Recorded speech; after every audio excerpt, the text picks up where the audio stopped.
There was a lot of duress and stress that he was dealing with, anarchy. In fact, my daughter had made the comment, it's so important to have family support, love. She lived inside the most famous family in music history. Yet almost no one truly knows her story. While the world watched Michael Jackson become a global phenomenon, one woman stood just outside the spotlight, quietly holding everything together. Rebbie Jackson wasn't chasing fame, headlines, or applause. She was busy being a second mother, a protector, and the emotional backbone of a family under relentless pressure. Her life unfolded far from flashing cameras, defined by faith, sacrifice, and a love story that began when she was only 11 years old and lasted more than 4 decades. While her siblings navigated superstardom, Rebbie chose silence over stardom, stability over spectacle, and family over fortune. But that quiet life came at a cost. From raising siblings, to stepping in after unimaginable tragedy, to walking away from the industry just as success arrived, Rebbie's journey is one of the most overlooked in the Jackson legacy. So why did she never chase fame like the others? What personal sacrifices shaped her path? And after decades of quiet strength, how much is Rebbie Jackson really worth in 2025? This is the story of the Jackson you rarely hear about, and the one who may have mattered the most.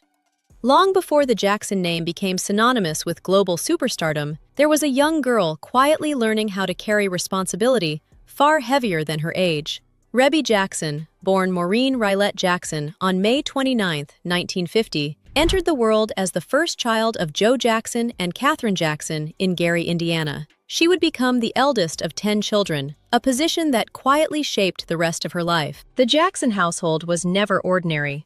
Joe worked long hours at the steel mill while nurturing musical ambitions, and Katherine anchored the family with strict faith-based values rooted in Jehovah's Witness teachings. As the family grew, so did the demands of daily life. And almost instinctively, Rebbie stepped into a role few children should ever have to assume. She wasn't just a big sister, she was a second mother. In later interviews, Rebbie openly reflected on how naturally that responsibility fell on her shoulders. While Joe and Katherine managed work, rehearsals, and the early stirrings of what would become a musical empire, Rebbie helped raise her younger siblings. She babysat, enforced structure, and became an emotional constant in a home that was already beginning to feel the strain of ambition. This dynamic was especially important for Michael Jackson, who Rebbie often watched over during his childhood. Long before he became the king of pop, Michael was just a restless, energetic boy in a crowded house. Rebbie remembered him as rambunctious, unpredictable, and deeply bonded to his siblings, especially Marlon. To her, he was never an icon. He was family. As the Jackson brothers' talent became undeniable, Rebbie sensed early on that something extraordinary was happening. She believed in their abilities from the beginning, though she never imagined the scale of fame that awaited them. When success finally arrived, she didn't see it as overwhelming or surreal. Instead, she described feeling grateful. Grateful for the fans, grateful for the opportunities, and grateful that her siblings' hard work had been recognized. Still, that success came with consequences. While her brothers were ushered toward the spotlight, Rebbie remained firmly behind the scenes. She finished school, graduating from Theodore Roosevelt High School in 1968, determined to maintain a sense of normalcy, even as her family's life became anything but normal. Fame arrived quickly for the Jacksons, and it arrived loudly. Rebbie, by contrast, learned early that silence could be a form of strength. Her introduction to performing came gradually. In 1974, she joined her siblings on stage in Las Vegas, marking her first real step into public performance. Even then, she wasn't positioned as a star. She shared the stage with Randy, Janet, and LaToya in supporting roles, while the spotlight remained fixed on the brothers who were already national sensations. 2 years later, the family made history with the Jacksons' television variety show, the first network series to star an African-American family together. Rebbie appeared alongside most of her siblings, gaining exposure without ever fully embracing celebrity. At that point, she still didn't see herself as a professional singer. Music, for Rebbie, was personal, something expressive, not performative. Behind the scenes, she worked quietly to build skill rather than notoriety. She sang cabaret, provided backing vocals for established artists, and learned the mechanics of the industry without demanding center stage. When pregnancy temporarily slowed her progress, she didn't resist. Once again, family came first. That pattern defined Rebbie's life. Opportunity followed by restraint. Watching her siblings dominate charts and television didn't create resentment, but it did create perspective. Rebbie understood early on that fame was not freedom. It came with scrutiny, loss of privacy, and relentless pressure. Where others might have chased recognition, she chose stability. And yet, something was changing. Seeing her brothers succeed planted a quiet desire within her. Not to compete with them, but to express herself on her own terms.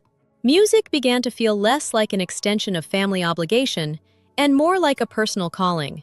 She didn't want spectacle, she wanted authenticity.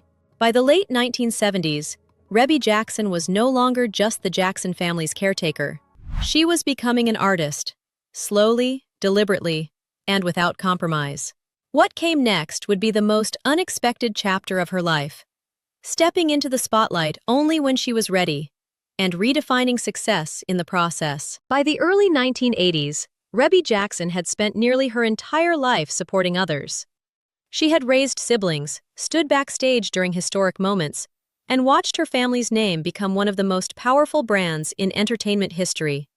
Yet despite decades of proximity to fame, she had never truly claimed the spotlight for herself. When she finally did, it happened slowly, deliberately, and entirely on her own terms. Unlike many relatives of superstars who rush into solo careers, Rebbie waited. She had already signed with Columbia Records in 1982, but she insisted on delaying any release until her personal life felt stable.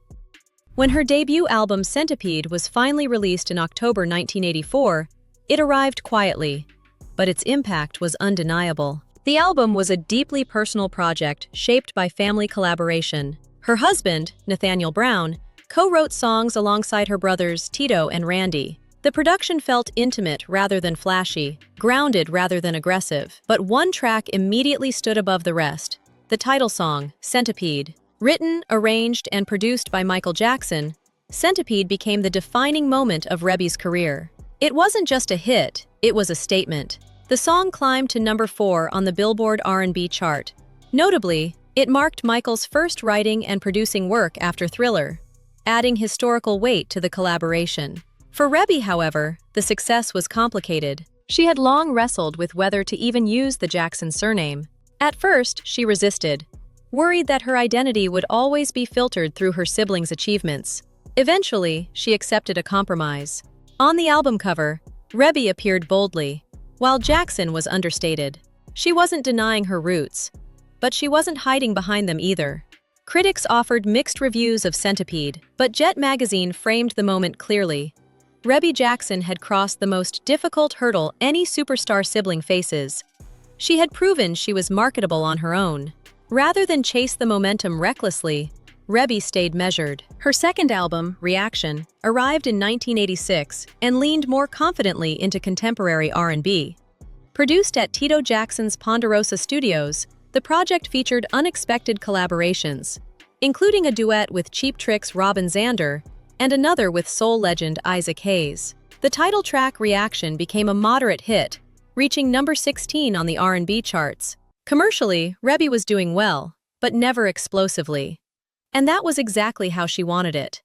In 1988, she released her third album, Are You Tough Enough?, taking greater creative control than ever before. The album showcased her growing confidence as an artist and produced 2 charting singles, including Plaything, which broke into the R&B top 10. By mid-year, the album had sold roughly 300,000 copies, a respectable figure, though far from blockbuster territory. For many artists, this would have been the point to push harder. Rebbie did the opposite. After briefly reuniting with her siblings on the Jacksons' 1989 track, 2300 Jackson Street, she stepped away from releasing new music entirely. She continued performing internationally and remained creatively active, but she no longer chased charts or headlines. Fame had never been her goal. It had only been a vehicle for expression. Nearly 7 years later, she returned quietly. Her re-emergence began in 1995 with a soft, emotional cover of Bob Dylan's Forever Young for Free Willy 2. The choice of song was symbolic, less about comeback energy and more about reflection, growth, and time. Soon after, she signed with MJJ Music, the label founded by Michael Jackson, setting the stage for her most personal project yet. Yours Faithfully, released in 1998, wasn't designed to reclaim relevance. It was designed to close a chapter. Initially, Rebbie didn't even want to include Centipede. She felt the song belonged to another life, but she eventually reimagined it, featuring a rap verse by her son Austin, transforming the track into a generational bridge rather than a nostalgic replay. Her children contributed background vocals, and Michael served as co-executive producer, reinforcing the album's deeply familial tone. The album performed modestly and received mixed reviews. Some critics felt it blended dated R&B with modern production unevenly. Rebbie didn't disagree, and she didn't defend it either. The album wasn't about approval. It was about expression. After Yours Faithfully, Rebbie Jackson quietly stepped away from recording for good. No farewell tour, no dramatic announcement, no reinvention campaign. She had said what she needed to say. For Rebbie Jackson, stepping away from music did not mean stepping away from responsibility. She had never really stopped being what she had always been to the Jackson family: the stabilizer, the quiet authority, the emotional constant. That role would become painfully visible in 2009, when the family faced its greatest loss. On June 25, 2009, the world stopped when Michael Jackson died after suffering cardiac arrest. It was the loss of a global icon. For Rebbie, it was the loss of the little brother she had once babysat, protected, and guided long before fame reshaped his life. Speculation exploded. Questions about Michael's children, Prince, Paris, and Blanket, dominated headlines. Rebbie did not give interviews, issue statements, or seek visibility. She did what she had always done. She stepped in. At Michael's memorial service on July 7, 2009, Rebbie stood on stage alongside her siblings and Michael's children. Shortly afterward, she joined Janet and LaToya to briefly thank fans gathered outside, her voice calm but heavy with emotion. Behind the scenes, her presence was far more significant. Although Michael's mother, Catherine Jackson, was granted legal guardianship of the children in August 2009, multiple reports confirmed what the family already knew. Rebbie was the one providing daily structure, discipline, and emotional grounding. She spent nearly 3 months in California, canceling all personal commitments, focusing exclusively on family. This was not new territory for her. Years earlier, when Catherine had returned to school, Rebbie had been the one enforcing routines and boundaries in the household. After Michael's death, that instinct resurfaced naturally. She helped maintain stability for 3 children suddenly thrust into global scrutiny, grief, and confusion. In later interviews, Rebbie spoke candidly, but carefully, about Michael's struggles. She acknowledged that he had a serious problem with prescription drugs and said the family had attempted interventions. What hurt most, she admitted, was that he never fully accepted the severity of his condition. Still, when she spoke of him, she didn't describe a superstar. She described a little boy, the same child she once remembered as rambunctious, unpredictable, and deeply sensitive. Fame, in her view, never erased that person. It only buried him under pressure and expectation. Losing him, she said simply, hurt so bad. While the world debated blame, lawsuits, and legacy, Rebbie retreated from public life once again. Her priority remained internal. Family first, always. That philosophy defined her marriage as well. Rebbie had met her husband, Nathaniel Brown, when she was just 11 years old, grounded in shared faith and values rather than ambition. Nathaniel built a life outside entertainment, running a driving school in Thousand Oaks, California, and occasionally serving as Rebbie's road manager when her music career required travel. Their marriage lasted more than 44 years, a rarity in any industry, let alone one defined by chaos. Rebbie often credited their Christian faith as the foundation of their longevity. Fame, she insisted, was never allowed to dictate their household. Motherhood came first. Stability came first. Always. Together, they raised 3 children, daughters Stacy and Yashi, and son Austin. All 3 inherited a love for music. Rebbie made a conscious effort to give them what she had fought to preserve her entire life: normalcy. That stability was shattered in 2013 when Nathaniel Brown died after a battle with cancer. Rebbie did not speak publicly about the loss. She did not give interviews. She did not share statements. She grieved privately. Years later, her son Austin honored his father on social media.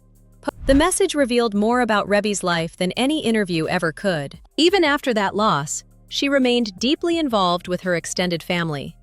She continued checking in regularly on Catherine Jackson and maintained close relationships with Michael's children as they grew older.